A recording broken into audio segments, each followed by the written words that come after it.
Hello YouTube. Okay, so September. Today's Tuesday the 2nd. So I thought I'd better make an update video from August and how we're doing in September. So half marathon's coming up in 3.5 weeks.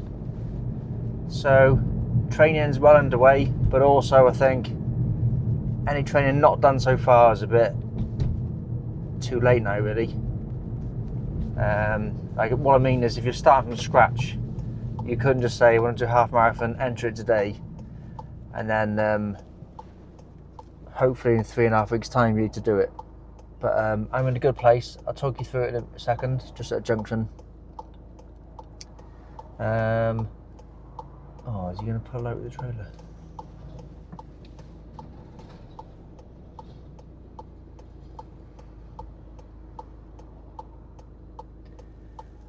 So my game plan was, like I said in a different video, to increase my weekly miles by 10%. So not my highest ever weekly miles, because I think last year, not sure which month it was, but there was a month where I might have done 200 miles in the month. So about 50 miles maybe in the week. But recently, a couple of months ago, I think I did a 30-mile week. So that's what I was starting out at. I think the week before I actually started this plan, when I wrote the plan, it was about 20-ish. But I had done the 30 recently, so that's where I went from, about 30. So I did an Excel sheet where I did all the 10% extra. But the first week I was a bit ahead. I spoke about that already, because just sometimes you might even plan a perfect 5-mile route, but because of the sat nav and corners and things, you might come back at 4.9 or 5.1, and it doesn't always make sense to just run down the end of the street just to make it exactly 5. It doesn't matter that much. But mine were a bit over what I wanted to do, so that was okay. There wasn't any risk of overtraining because it's only a guess anyway, but also it was only a tiny bit over, like 0.1 of a mile over, and because I'm aiming to do a certain distance, I haven't worried about pace so much. I've done a couple of faster runs, but when I'm doing the longer runs, the goal is just to complete it without getting injured, and to feel how it goes. So roughly, it started out at 8 miles was the furthest I did recently before the plan, so 8.8 was supposed to be, but I think I did 9.2.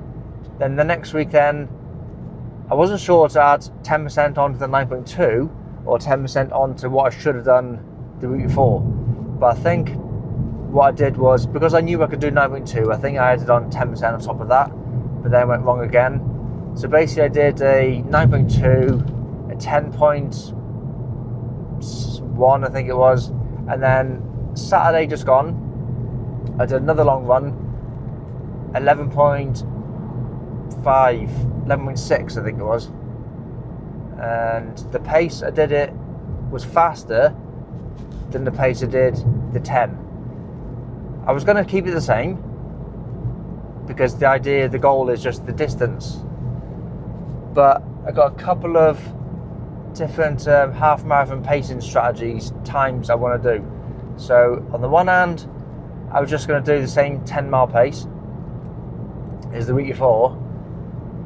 Then I thought, I'll just knock 15 seconds off, because it felt quite easy, so let's just knock off a tiny bit, so we're working a little bit harder, but you still got an extra mile on the end. And then I thought, oh no, well, let's go for the faster paced half marathon. It's only 4 weeks time, so if you can't manage to do it for 13, how can you manage to do it? No, if you can't manage to do it for 11, how do you think you're going to cope for 13 in only 4 weeks time? So we went for a faster pace, and it was actually achievable, it was doable, it was quite fine actually. The route was 5 miles uphill, turn around 5 miles back, or 5.5, 5.6, whatever was the turnaround point to make it the 11. It's not all up and all down. It's not up a hill. It's on a canal path, but people think canal paths are flat, but they're not. They do go slightly sloping. Over a 5 mile distance, they do slope slightly, but then you have got a couple of bumps in the canal path where you got the locks and things, so you might have a bit of an uphill bump and down a bump, and then went onto a footpath not next to the canal, so there's a couple of like rough canal paths and then a couple of tarmac sections and then on the town section. So the idea was maybe make the pace a couple of seconds slower on the first half, just to save a bit of energy, because it's a long way, 13 miles, so start off slow, not too slow that you're going to be struggling to keep the pace up in the second half, but just enough so you're just below the threshold of your pain level. So if you can only do 9-minute miles, maybe make it 9:10, so you're just below what you possibly could do, and then on the second half with our saved energy, then go for it and push out a bit. And also in the second half of this route, like I said, it was downhill, so it should be maybe 10 seconds slower than pace on the way up and 10 seconds faster on the way down, and it worked out right. It was okay. So I missed the run on Sunday, no big issues, but it does make my weekly miles a bit slower, a bit less than what it should have been. But I got a big run in. I got a fast treadmill run in. I think it was Sunday before that. I got a really hard walk in and a run in. So I got enough fitness in the week. The intensity minutes was slightly less than planned, and the mileage in running was slightly less than planned, but I did a few harder runs, shorter but harder on treadmills and things, so not too worried. Maybe call it a bit of a deload sort of week, so it's going further and further but less total volume. And then yesterday I was busy, I was doing some DIY, so it was late at night, it started raining. I didn't really want to go. I was going to cancel and think, sod it, I'm not going to bother. But about 20 past 10 I think it was, when I actually sat out the door. So it was dark. I thought I'll do 6.4 miles. I know 10k 6.2, but there's a nice turnaround point at 6.4. So I thought I'll get to that. And I'll do it in the half marathon time, which I think possibly I could do. So my 10k best, I think is about 7.5 minute mile. And on Garmin it says I could do a half marathon at that pace. There's no way. Not this year, not this weight, not this fitness. So when it says predicted pace, I'm forgetting that. 8-minute miles could be possible. So I thought I'd go out for 8-minute miles. If I can't do it for 6.4, I won't be able to do it for 13. But if I can do it for 6.4, it's good training at the marathon pace anyway. So because it was the same route as I did for the 11-mile route the other day, it's uphill, turn around, come back. I thought for the first couple of miles I'll go slower, and then the second couple of miles go a bit faster. But because it was wet, but still quite warm, it's getting a bit chilly tonight as well. Like the nights are getting a bit colder. It's still August, but I thought I'll wear a vest and I put a running jacket over the top. It wasn't actually raining when I went out, but I'll unzip it. But you do sweat though. You sweat loads. It wasn't raining much, but I was dripping. So maybe I was a bit hotter than I should have been. Maybe it drags a little bit in the wind. Maybe I was sweating more than I should have done. But the first mile, it should have been 8:30 I think it was, but I did go a bit faster than what I should have done, but still slow. And they always feel heavy and hard because I don't do a warm-up. I just get straight into it. I haven't got time to mess around at 20 past 10 to do warm-ups. So I take the first mile slowish. It felt heavy. You go through the stage of, it's late, should I just not bother? Should I do a short loop around the village or whatever? But I went out. Mile 2 felt quite good then. I started picking up the pace. I didn't mean to improve that much, but mile 2 was a lot faster than what my watch said. So I thought, well, if I can do it, I might as well keep going. But I don't go too hard, because then I will be knackered for mile 3, mile 5, mile 6. So I tried to steady myself down. Mile 3 was still pretty decent, and I thought, well, if that's doable to mile 3, it's almost the turnaround point, and then it's downhill from there. And then you feel good on the way back, because you know you're halfway and you've almost done. So I tried to keep the pace up. There was 2 sections, I'm not going to lie, I did walk for about 10 seconds, maybe 20 seconds. There was one point where I had a mega stitch in my stomach. So what I did, I cheated. I walked when I got to a bridge. There's a bridge over top of the canal, quite a sharp little turning under the bridge as well. So if you look at my Strava, if you were clever enough to like line them up, you could see where it says you walked for 10 seconds, it was at the bridge. So I could lie and say that a bike or a dog was there and I had to give way when I walked on the bridge, but it wasn't. I had a stitch. I think there was another point. I had to walk as well, because on the canal path it crosses a road, only a little road, so I didn't have to wait for any cars, but you have got to cross and open a gate. So you run up to the gate, there is a catch on it, so you've got to stop to open it, pull the gate towards you or away from you, and then you've got to walk across the road. There's no point of jogging that little bit. It'll count as a walk anyway, because you can't jog 7.5 minute miles from one gate to the other gate. Then you've got to stop again, open that gate, close the gate. So there's 10-20 seconds gone. So I thought, well, if I'm going to have to stop the gate, I might as well give it a good 20 seconds. So I think I watched on my Garmin until the average pace went down to change enough to notice it. I thought, well, that'll do. I better go now. I think I was like 2 minutes ahead of pace, and then it said you're 1.5 minutes ahead of pace. So I thought, that'll do. 30 seconds. I can gain 30 seconds back on the next 3 miles by going 10 seconds a mile faster, which is doable, which is probably going to do anyway. So when I look at my time at the end and average pace, I set out to do 8-minute miles on average, and I did 7:56, I think it was, and that's including the walk-in and the stopping for the gate. So it turned out right, I'm still faster than what I wanted to do. That 30 seconds hasn't killed the average time much. What would it be? 7:50, 7:55. So, but could I have done 7:30-minute miles? It's quite hard at night. You have got to watch where you're going. The canal path's quite narrow.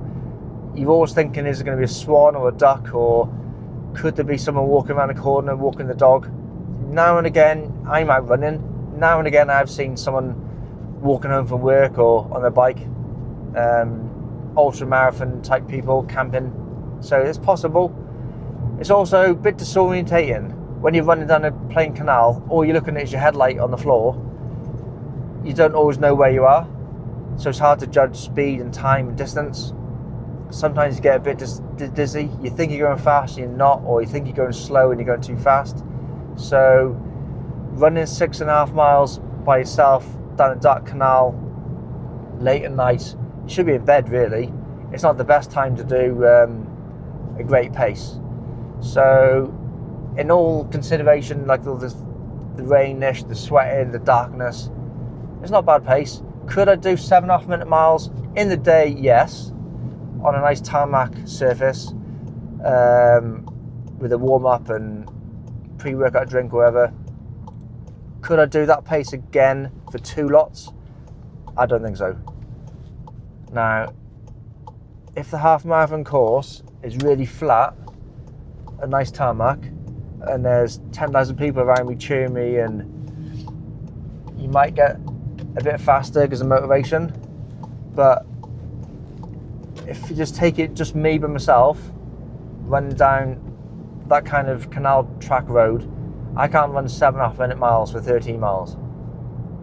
I'm sure I can't. So I don't think I'll be beating any records. I think my half marathon best was 1:49, which is about an 8. I'm not sure what it is, 8:16 minute mile. So if I can do an 8:15 minute mile, knock a minute off. So I can do, like I just said, 7:55 for 10k, 6 miles. Can I do that again for 2? If I was doing 8:15, I think I might be able to. But I don't know. I've only got 3.5 more weeks. So I'm going to do this weekend coming up, another long run. So I'm not sure whether to make it 12 and a bit or just say sod it, let's go for 13. Because then the week after that, I might go 1 long run in, but the week after that, not a long run. So there's no point. What's the point of doing a long run the week before a race? You're not going to get any fitter in a week. There's a risk of injury. There's a risk of overtraining, having bad knees, bad ankles, and you want to start doing a deload so you're fresh, building up your carbs and things. So I might do 1 long run this weekend, and then maybe next weekend it could be shorter, and then the weekend before that even shorter. Then the last week, just a couple of little runs just to mentally push through the week without like giving up and thinking you need to keep it ticking over. So maybe a couple of shorter runs were faster, then the last week, bit of a rest, just a couple of gentle runs. So I don't think I'm going to get half marathon personal best. Even if it's motivation and even if I turn up with no injuries and things. I think my last personal best was 2 years ago. I was a little bit lighter and I just can't see myself. I think I'll do okay. I can do it now, but I don't think I'll get my best time. I could do a not bad time, but what I'm thinking of doing is I might be generous really and run with someone else. If I can't get my personal best, see if you can get their personal best. I think I said this in the last video. Their goal isn't as ridiculous as mine. We've had a look at Garmin times, and their PB I think was an error. It was wrong. It was on a run we did a couple of years ago, but we stopped the watch, so it doesn't count because you've had a rest. I don't think the Garmin worked properly, so that personal best is wrong really. So I think for that run we're aiming for about 2 hour run. Anything under 2 hours would be happy. So it's only going to be 10 minutes slower than my goal, which I can live with that. I'd be happy to make someone else happy. I'm not really going to smash a lot of minutes off anyway, so if I can have a good day, it's a nice day out, do a 30-mile run, get it done. I'm not going to get a PB anyway, so I might as well just enjoy it more and go a bit slower, and then go for a nice 2 hour mark. So today I got a bit of DIY to do, and then this evening I might go for another run again. So I'm not going to go really far. I need to get my miles in for the week, so I'm going to alternate it. If I do like I did 6 miles last night, I'm going to do maybe 5 today, and then 6 or 7 tomorrow, and then 5, 6, 5, 6, like that. I need to update my Excel sheet really, because I've lost track of how many miles I've done. It was on my phone, but I need to recalculate it because I need to add on 10% of last week. But because last week was a less week, I'm going to add on 10% onto what it should have been, not what I did. Otherwise it will be less. So yeah, a couple of good runs in the bag, and then I'll keep you updated. I'm home now, so I'll get on with my DIY.